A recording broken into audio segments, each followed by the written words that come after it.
But we're talking about $5 worth of supplies here. So let's see what we can accomplish. I was really surprised by just how much they had here. Of course, everything's only $1. Guten Yardening, everybody. We've kind of got a lot on our plate right now, or on our table, but I'm going to show you an inexpensive way to get into gardening or to expand the garden that you have. Let's take a look.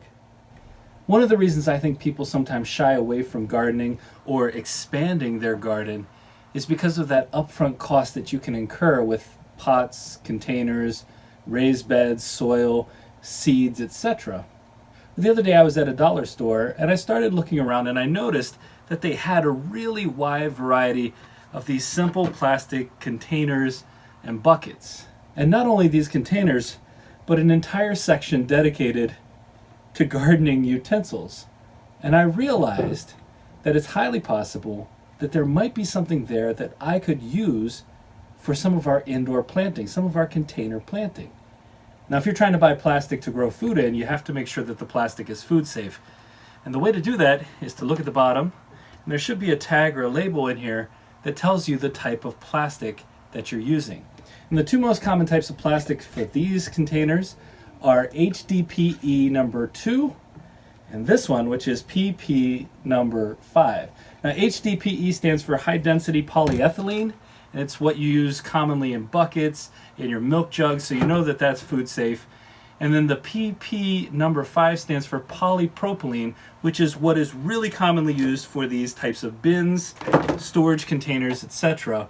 And it is also considered to be very stable plastic that doesn't leach much, and therefore it's considered food safe. So it can come into contact with your food. So what I did was I picked up a whole bunch of these, and today I want to show you how you could start a little garden space for $5.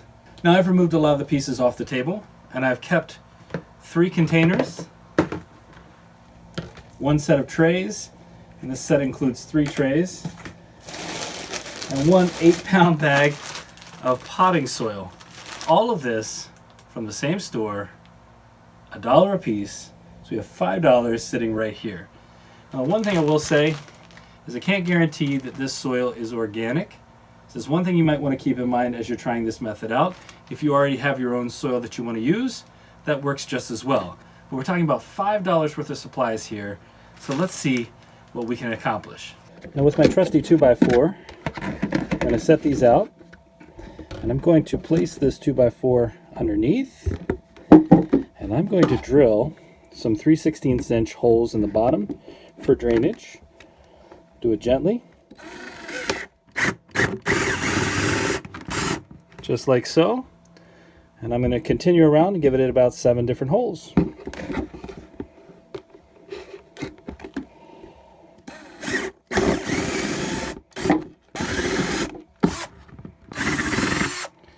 And there we go. I'm going to have to clear the plastic out, but I'm going to do the same thing to each of these containers.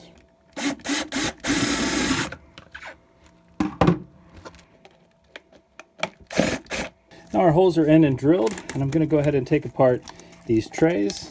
3 for $1, not too bad. Now, of course, the quality of the plastic in all of these in terms of the thickness is not going to be as high as if you spent a good bit more money on pots. But for what we're using these for, in terms of what we're going to be growing, either the seeds in here or transplanting, these are going to be just fine. And each of these containers fits nicely, just like so. So no issues there. Okay, the next thing we want to do is get out our soil. Now, this particular potting soil that was again $1 is 8 pounds. It's not exactly descriptive as to what's inside, other than saying it's a special potting blend for indoor and outdoor use for proper drainage and support. So we'll see what this soil looks like. Let's take a scoop up here. So this is our potting mix. Now, it doesn't have any fertilizer in it or anything like that. This is just a mix. And the mix that we make at home is definitely superior in terms of the added ingredients. You can see what looks to be perhaps a little piece of vermiculite here, maybe perlite. But overall, the soil doesn't look too bad. So we're going to go ahead and scoop some into our containers and see how much 8 pounds of this equals in our pots. One of the things I like about these containers is just how deep they are. We're talking probably about 5 inches, maybe 5 to 7 inches for this one. And then this tall one is about 11 inches tall. So it's clearly going to need more than just this 8 pounds of soil. This is how it's spread out between the 3. Now, I'm not going to go back and buy any more of that soil, but I could. They have plenty of it there. Instead, I'm going to add some cocoa cure that we already have here.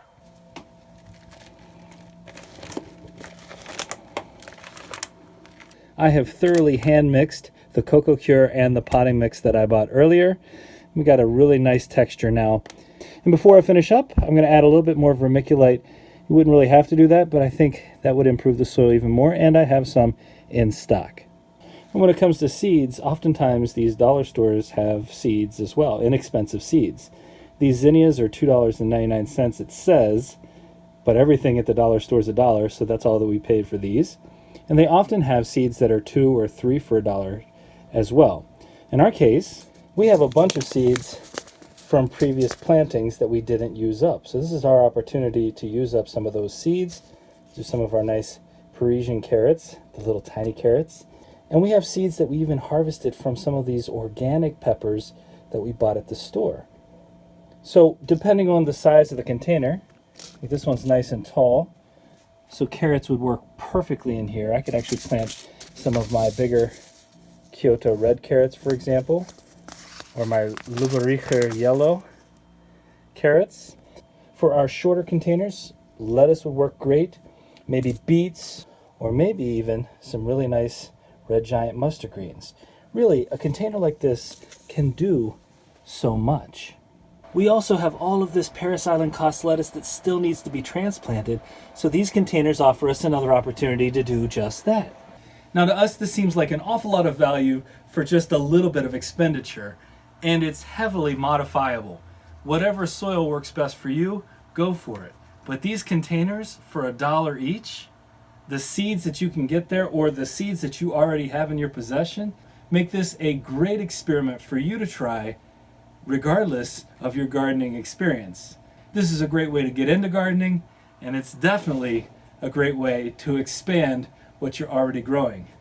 These are going to stay inside with us, and you're going to see the results of what we plant in here over the next couple of months. We hope you enjoyed this video. If you did, don't forget to give us a like, leave us a comment, remember to share and subscribe, and most importantly, remember, when you're with us, you are good to grow.